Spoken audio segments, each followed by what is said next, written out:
नमस्कार। बहुत दिनों के बाद हम अपने चैनल पर उपस्थित हुए हैं। इंडियन ज्योग्राफी का कुछ पार्ट हमारे चैनल पर अभी भी है, वहाँ से हम आगे स्टार्ट करेंगे। आज से हम वर्ल्ड ज्योग्राफी का जीएस, जो कि हर एक लेवल पर ये होगा, चाहे वो जीडी हो, चाहे एसएससी हो, चाहे बैंकिंग हो, चाहे सिविल सर्विसेज का कोई भी जीएस का पार्ट हो। यह सिविल सर्विसेज जीएस के पार्ट में मेंस में भी काम देगा, जो कि 100 वर्ड, 150 वर्ड, 200 वर्ड लिखने को आता है। इसमें वेगनर का महाद्वीपीय प्रवाह सिद्धांत आज हम पढ़ाने वाले हैं।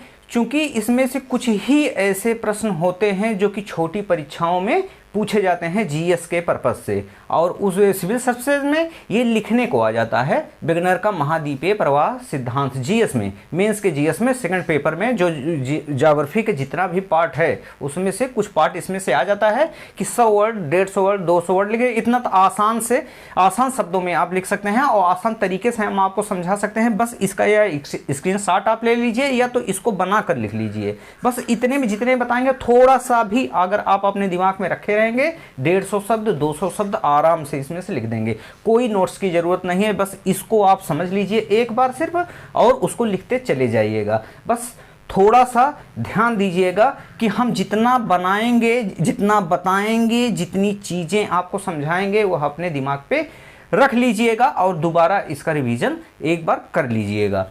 चलिए शुरू करते हैं। सबसे पहले हम देखते हैं हमारी पृथ्वी पूरी गोल है।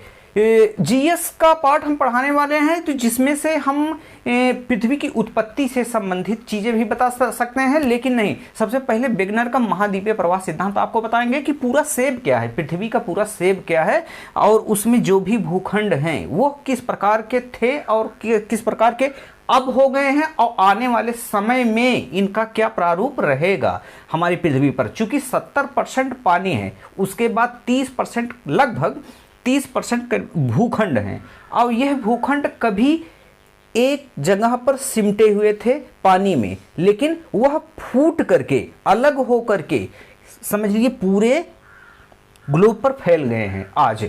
और शुरू में देखिए पहले क्या था। शुरू में एक पृथ्वी थी हमारी, शुरू में एक पृथ्वी थी।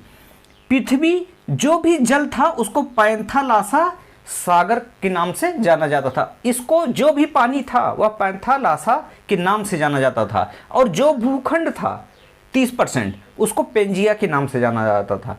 यह स्थल था, यह सागर था।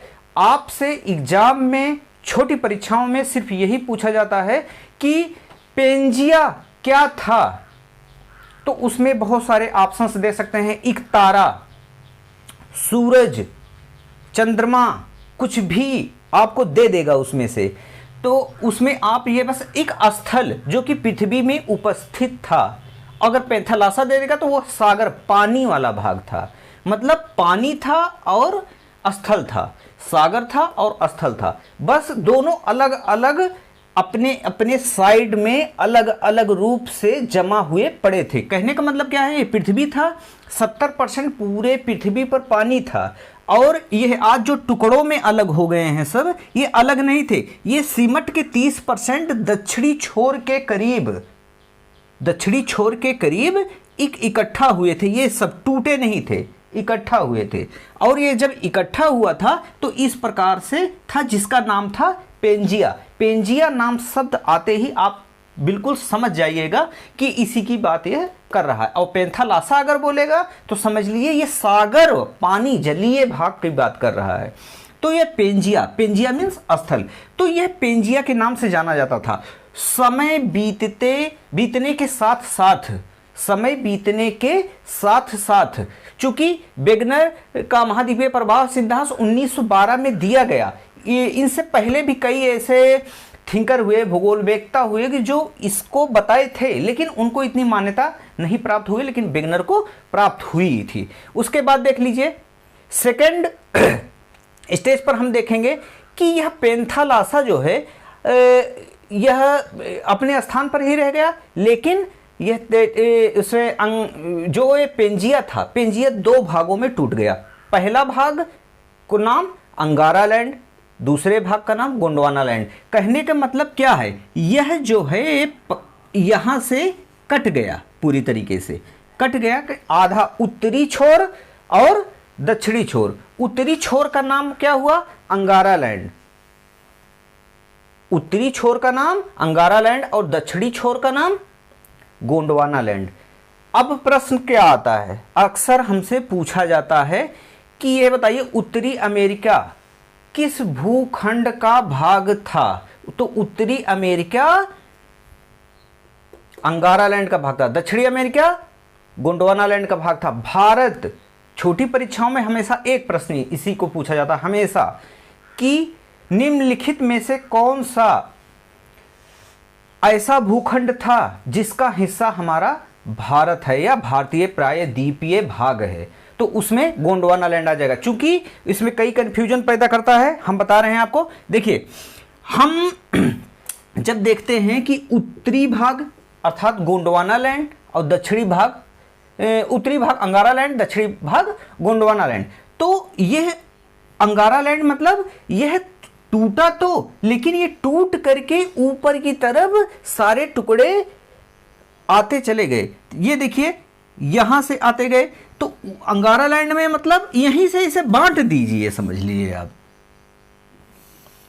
यहां से बांटने के बाद हमको क्या पता चलता है कि ये हुआ, ये हुआ, ये हुआ। कहने का मतलब क्या है, ये उत्तरी अमेरिका, ग्रीनलैंड, यूरोप, एशिया, ये जितने भी महाद्वीप क्या हैं, यह अंगारा लैंड के हैं। अंगारा लैंड मतलब पेंजिया का ही भाग, जो ऊपरी भाग टूटा वह क्या था?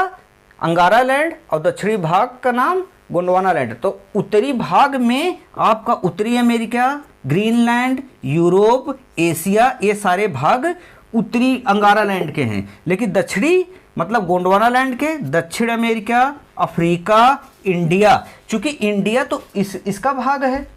अगर इंडिया इसका भाग है तो यहाँ पर कैसे हम गोंडवाना लैंड से कैसे हम इसको गोंडवाना लैंड में कैसे ऐड कर सकते हैं? क्योंकि देखिए यहाँ से अलग हुआ इंडिया और यहाँ आया प्रवाहित होकर के। अब जब हम प्रायद्वीपीय भारत पढ़ाने लगेंगे इंडियन ज्योग्राफी में, तो हम आपको इसको अच्छे से बताएंगे किस तरीके से हमारा भारतीय प्रायद्वीप अफ्रीका महाद्वीप से टूट करके यह धीरे धीरे चला आया, यहाँ यूरेशिया महाद्वीप से टकराया। तो हम यह कंफ्यूजन जो आता है हमेशा प्रश्नों में कि ये हमारा जो इंडिया है यह किसका भाग है, तो यह है गोंडवाना लैंड। जो निचला भाग है, जो आप मानचित्र को देखते हैं उसका जो निचला भाग है, ये पृथ्वी को आधे से बांट दीजिए, जो निचले भाग लगभग जो मिलेंगे आपको वह गोंडवाना लैंड के रहेंगे। क्योंकि पेंजिया में जब विभाजन हुआ, पेंजिया में विभाजन होने के बाद जो निचला गोंडवाना लैंड था, तो उसमें से जितने निचले भाग हैं, आधे पर बांटने पर पृथ्वी पर जितने निचले वाले भाग हैं ये सारे गोंडवाना लैंड के हैं। और जितने ऊपरी भाग हैं अर्थात उत्तरी अमेरिका, ग्रीनलैंड, यूरोप, एशिया, ये सारे भाग हमारे हैं अंगारा लैंड के।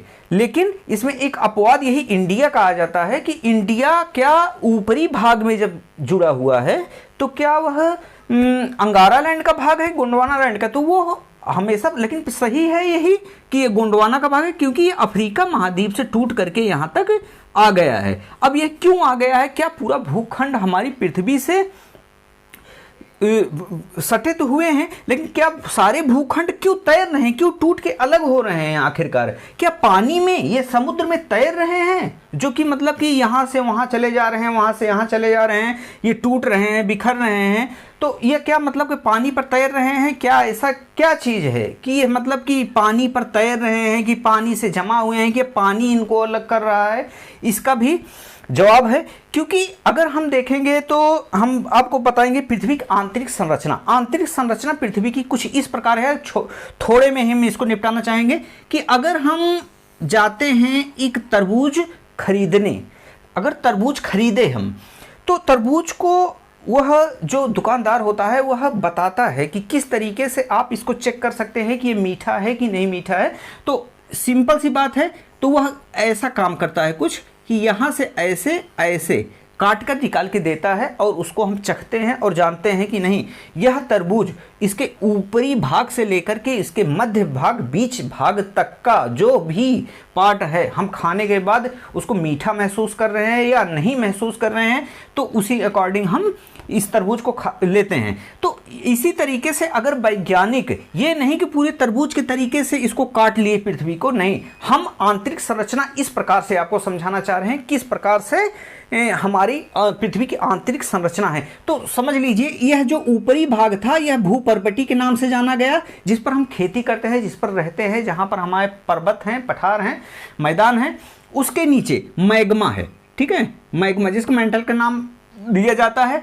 उसमें क्या है कि इतनी पृथ्वी अंदर से गर्म है कि जो भी चट्टानें हैं वह पूरी तरीके से लिक्विड अवस्था में हो गई, गर्म लिक्विड की अवस्था में हो गई हैं। तो वही लिक्विड जिस मैग्मा कहा जाता है, लावा कहा जाता है, जो कहीं ना कहीं हमारे पृथ्वी से फोड़ करके ऊपर निकलता है, जिसे ज्वालामुखी करो जानते हैं, ज्वालामुखी के नाम से हम जानते हैं। वही मैग्मा ऊपर आता है, ठंडा बनता हो जाता है और फिर से क्या होता है, मिट्टी में मिल जाता है, लेकिन वह एक राख होती है, चट्टान में क्रिस्टलीय पदार्थ होते हैं, समझ लीजिए उसमें बहुत सारे सिलिका प्रधान ऊज समझ लिए उसमें होते हैं। तो अब ये समझ लीजिए कि इसके नीचे क्या होता है, इसके नीचे ये पृथ्वी की आंतरिक संरचना में हम आपको पूरी तरीके से बताएंगे ये क्या होता है। बस थोड़ा सा हम बताने वाले थे कि यह लिक्विड अवस्था में है मैग्मा, मैग्मा के ऊपर हमारा सारा पार्ट क्या हो रहा है, मूव हो रहा है। यहां तक कि पूरा समुद्र भी, जलीय भाग भी, मतलब पैंथालासा भी उसी मैग्मा के ऊपर ही मूव हो रहा है। अब यह छल्लों के रूप में है। कहने का मतलब क्या है, अगर हम पृथ्वी को लेयर के उसमें देखते हैं तो यह पृथ्वी है, उसके अंदर ये समझ लीजिए वो भाग है हमारी भूपर्वती का, उसके अंदर वाला भाग मैग्मा का है। ये सब मैग्मा वाला भाग है जो कि एकदम गाढ़ा सा लिक्विड हो गया है, और नीचे वाला ठोस एकदम है।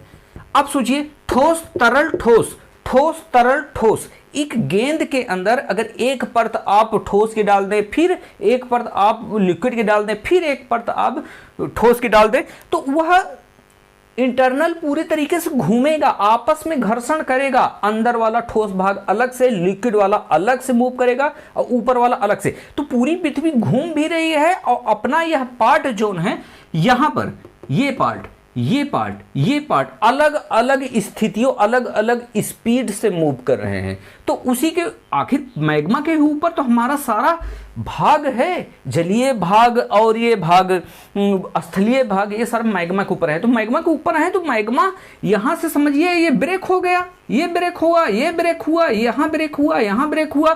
तो ये सारे पार्ट एक दूसरे से दूर होते गए, नजदीक होते गए, इस तरीके से होते गए। और चूंकि 70% पानी है, 70% पानी होने के नाते यह जब वहां से टूटा, ये बन गया, और अंगारा गोंडवाना लैंड टूटा तो दक्षिण अमेरिका, अफ्रीका, इंडिया, ऑस्ट्रेलिया, ये सारे चीज यहाँ पर गोंडवाना लैंड बन गया, यहाँ अफ्रीका पूरा बन गया, दक्षिण अमेरिका बन गया, यहाँ आपका बन गया कि इंडिया बन गया, यहाँ ऑस्ट्रेलिया बन गया।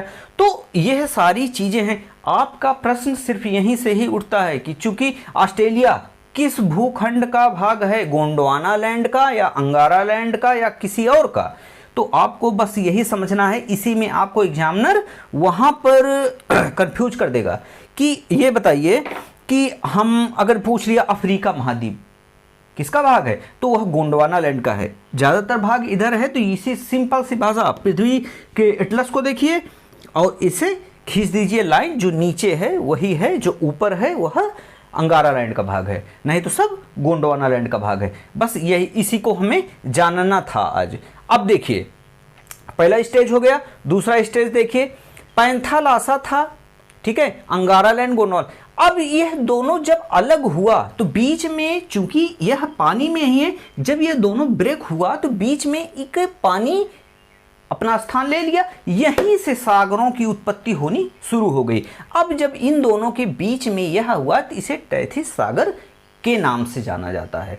आज भी यह इंडिया और यहाँ यूरेशिया के बीच जब टकराव हुआ था, यह इंडिया यहाँ पर आया, तो टकराव जब होने वाला था तो उसके बीच में यह टैथिस सागर था, उपस्थित था, जो कि धीरे धीरे उसी में मलबे जमते चले गए और पृथ्वी, हमारा इंडिया यूरेशिया से टकराता गया और वही मलबे उठते चले गए और हिमालय पर्वत का निर्माण हो गया। हिमालय पर्वत इसी की देन है। जो ये है आप देख रहे हैं तैथिस सागर, इसमें इसी इंडिया, भारतीय प्रायद्वीपीय भारत और यूरेशिया के आपसी टकराव के कारण बीच का मलबा उठता चला गया और वो हिमालय का रूप धारण कर लिया। इसीलिए कहा जाता है आज भी हिमालय की ऊंचाई बढ़ ही रही है, कम नहीं हो रही है, जबकि अपरदन से उसकी ऊंचाई घटेगी लेकिन यह बढ़ रही है। तो इसका मतलब क्या हो गया कि आज भी हमारा हिमालय उठने की वजह यही है कि लगातार हमारा भारत टकरा रहा है किससे? यूरेशिया से। जब यूरेशिया से टकरा रहा है तो वहाँ पर मलबा अभी भी भरा है और ऊपर की तरफ उठ रहा है। या दो स्थलीय खंड मतलब यूरेशिया और इंडियन प्रायद्वीपीय भारत जब आपस में टकरा रहे हैं तो वहाँ का मलबा क्या होगा? ऊपर उठता चला जाएगा। अब यह कब नहीं उठेगा? यह तब नहीं उठेगा जब यह टकराना इससे बंद कर देगा, नहीं तो यह हिमालय पर्वत की ऊंचाई हमेशा बढ़ती चली जाएगी। अब आगे हम देखते हैं तैथिस सागर का मामला तो आप समझ लिए, अंगारा लाइन गोंडवाना लाइन के बीच में जो भी था वो तैथिस सागर था। अब तीसरा देखिए, यहां पर बनके सब तैयार हो गया है। यह दो भाग में टूटे, उसके बाद यह जब टूटा आधा ये इधर का पार्ट हो गया उत्तरी अमेरिका, ग्रीनलैंड, ये सब हो गए। इधर का पार्ट जो हो गया यह हो गया। इधर का पार्ट अब जो हो गया वो दक्षिण अमेरिका, और इधर का पार्ट हो गया ये अफ्रीका महाद्वीप। मतलब इधर का पार्ट दक्षिण अमेरिका, इधर का पार्ट अफ्रीका महाद्वीप। यह मतलब कि दोनों आपस में अलग है। इससे टूटा इंडिया, इसी से टूटा ऑस्ट्रेलिया, और जो भी अवशिष्ट भाग रह गए इन दोनों अंगारा लैंड गोंडवाना लैंड के, तो ये क्या हो गया? अंटार्कटिका भी कुछ यहाँ पर अभी सबसे ठंडा एरिया यहीं पर है। अंटार्कटिका में कुछ दक्षिणी पोल मतलब दक्षिणी ध्रुव, देखिए पृथ्वी का ऊपरी वाला भाग उत्तरी ध्रुव, दक्षिणी वाला भाग दक्षिणी ध्रुव। कहने का मतलब अगर हम अपनी पृथ्वी को देखते हैं कि उसका मतलब कि अगर देखते हैं तो हम ये समझ में आता है कि हाँ इसका उत्तर दक्षिण पूरब पश्चिम किस तरीके से हम डिसाइड करें। तो हमेशा याद रखिएगा अपने सामने जो भी है यह क्या है? ईस्ट मतलब पूर्वी, और यह है वेस्ट मतलब पश्चिम। उसके बाद नॉर्थ मतलब उत्तर, और साउथ मतलब दक्षिण। ये मतलब हमेशा अपने सामने जो भी चीज़ देख रहे हैं आप उसको इसी तरीके से दाएं हाथ हमेशा पूरब, बाएं हाथ पश्चिम, ऊपर की तरफ नॉर्थ मतलब उत्तर, और दक्षिण की तरफ मतलब नीचे की तरफ साउथ हमेशा दक्षिण की समझ लीजिए साइड है। ये अगर आप ज्योग्राफी पढ़ रहे हैं तो हमेशा इस बात को ध्यान रखिएगा कि हम हमेशा अगर हम ये देखते हैं कि प्लस, अगर हम प्लस का निशान बना दें यहाँ पर ये, तो ये हमेशा नॉर्थ रहेगा, ये ईस्ट रहेगा, ये वेस्ट, ये साउथ। हमेशा इसी तरीके से आप हर चीज़ को देखिएगा। इसी तरीके से हम इंडिया को भी देखते हैं, नॉर्थ जहाँ पर हम रह रहे हैं, साउथ जो कि दक्षिण भारतीय हैं, ईस्ट मतलब जैसे नागालैंड हुआ, मणिपुर हुआ, मिजोरम हुआ, वो सब क्या हो गए? ईस्ट के हैं। वेस्ट मतलब राजस्थान, जम्मू कश्मीर, ये सब क्या हो गए? पूरे तरीके से ये वेस्ट की तरफ आते चले जाएंगे। तो अब देखिए तैथिस सागर हो गया। अब ये देखिए उत्तरी अमेरिका, ग्रीनलैंड, ये सब आपस में बट गए, ये भी आपस में बट गया। तो ये हो गया गोंडवाना लैंड का जो भी पानी था। अब देखिए ये है यहां से टूटकर अलग हुआ था, अगर इसको भिड़ाया जाए तो ये इसमें आ जाएगा, ये यहां पर आ जाएगा, ये यहां पर आ जाएगा, ये पार्ट। तो कहने का मतलब क्या? बेगनर महाशय ने क्या बोला कि अगर सारे पार्ट आपस में जोड़ दिए जाएं तो फिर से एक पेंजिया का रूप धारण हो जाएगा।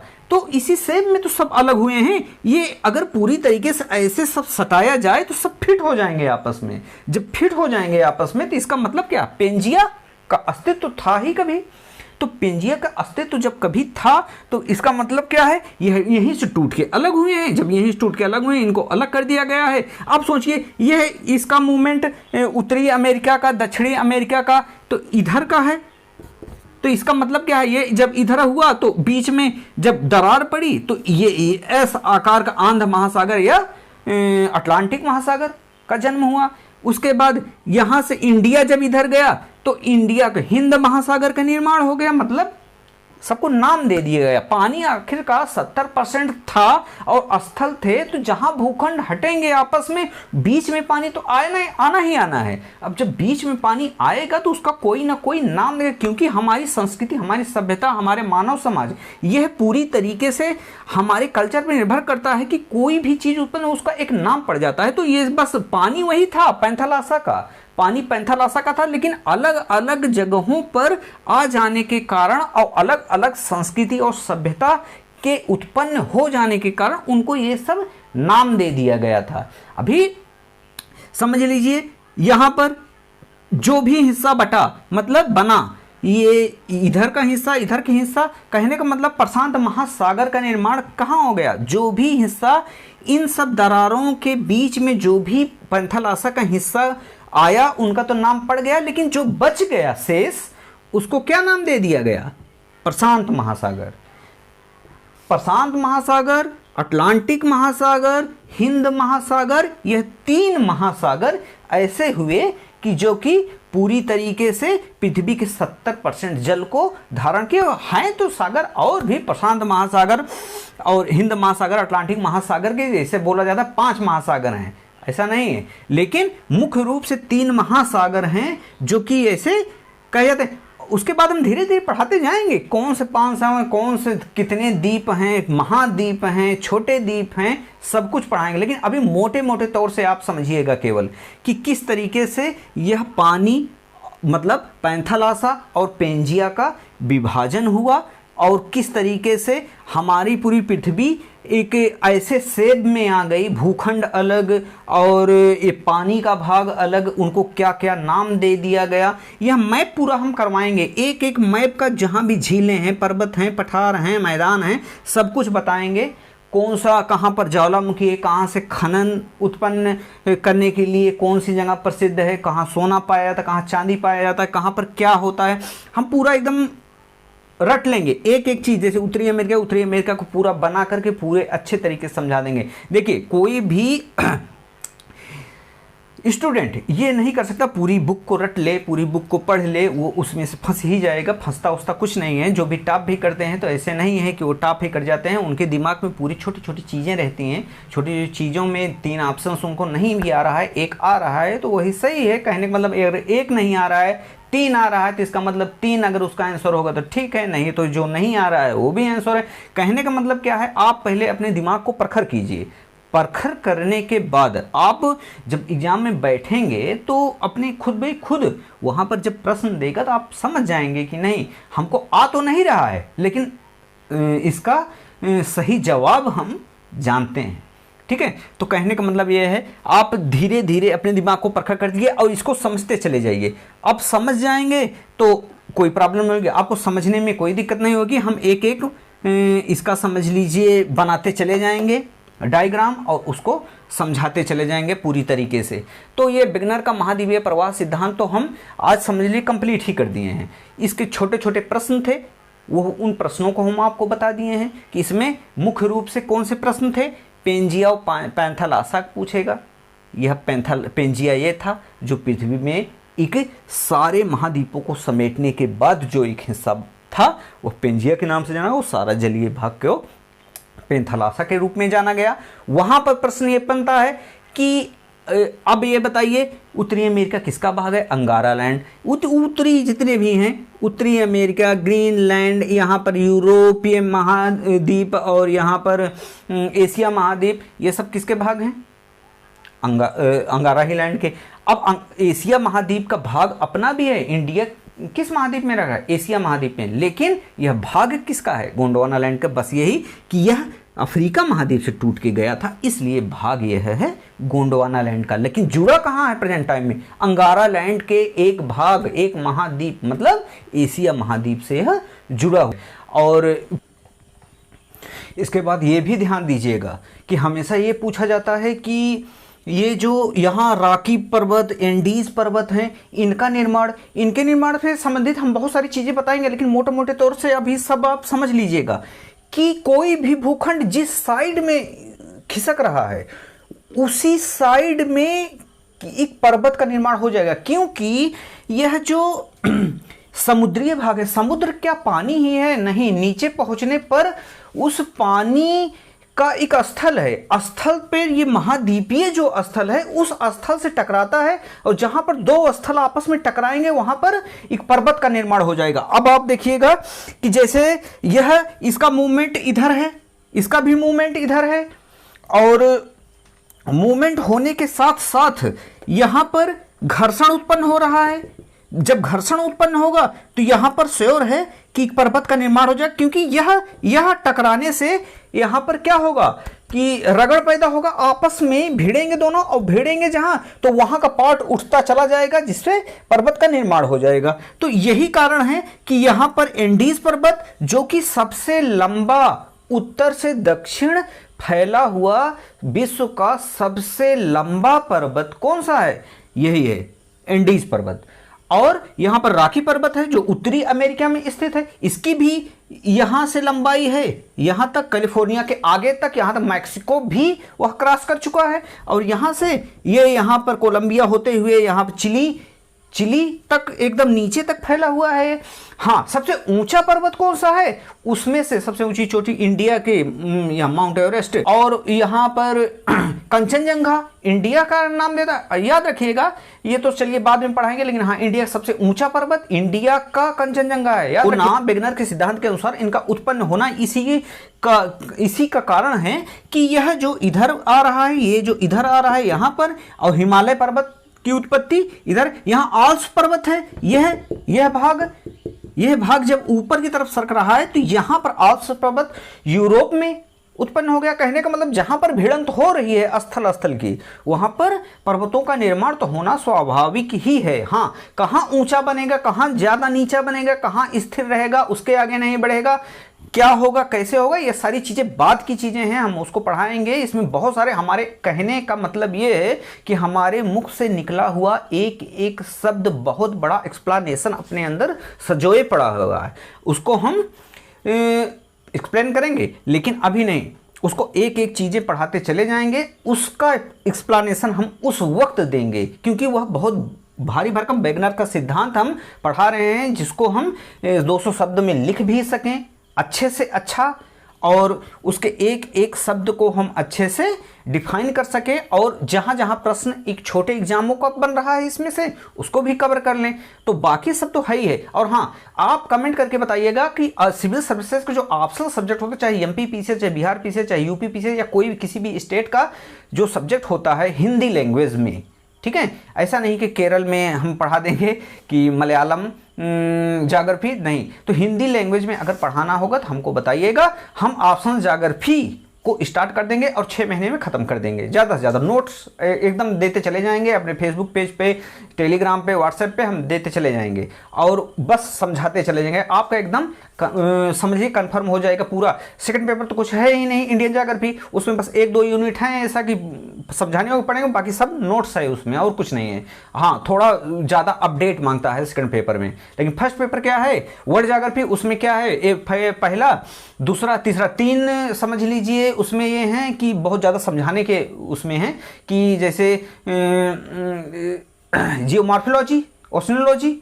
और क्लाइमेटोलॉजी, 3 जो हैं यह समझाने योग्य हैं। बाकी सब उसमें भी नोट्स ही हैं, उसमें आगे भी समझाना है, लेकिन हाँ बहुत कम समझाना होगा, वहाँ नोट्स ज़्यादा काम कर जाएगा, लेकिन समझाने में 3 यूनिट फर्स्ट पेपर में ज़्यादा है, उसको हम अच्छे से पढ़ा देंगे, ऐसा नहीं है। लेकिन हाँ, कुछ स्टूडेंट मिलें पहले उसको पढ़ने के लिए, तो हम उसको स्टार्ट कर देंगे। बाकी हम जीएस तो स्टार्ट ही किए हैं, ऑप्शनल मेंस में जो जीएस पेपर है उसको भी ज्योग्राफी का पार्ट स्टार्ट कर रहे हैं, उसको ख़त्म कर देंगे। उसके बाद प्रीलिम्स का भी इसी में ऐड कर दे रहे हैं, इसी में हो जाएगा। छोटे छोटे लेवल के जो जितने भी एग्जाम है उसको भी हम इसी में कवर करते हुए चल रहे हैं, और इंडियन ज्योग्राफी के कुछ पार्ट डाले हैं, उसको भी हम धीरे धीरे खत्म करते चलेंगे। अब रेगुलर वीडियो लगभग आपको मिलता चला जाएगा, और यह खत्म जल्दी से कर देंगे हम। उसके बाद हम ऑप्शनल तो स्टार्ट करना ही करना है, अगर आपका सहयोग रहा तो, ठीक है। उसके बाद इसमें शायद वेगनर सिद्धांत कुछ रह न गए, इतना पर्याप्त है आपका। 150-200 शब्द लिख लेंगे, जितने प्रश्न आएगा उसको भी कर लेंगे, और हम कल मिलते हैं एक नए वीडियो के साथ जो शायद इससे भी ज़्यादा इंटरेस्टिंग रहेगा। वर्ल्ड ज्योग्राफी का ही पार्ट कल स्टार्ट करेंगे। मिलते हैं कल के वीडियो में। ओके, जय हिंद, जय भारत।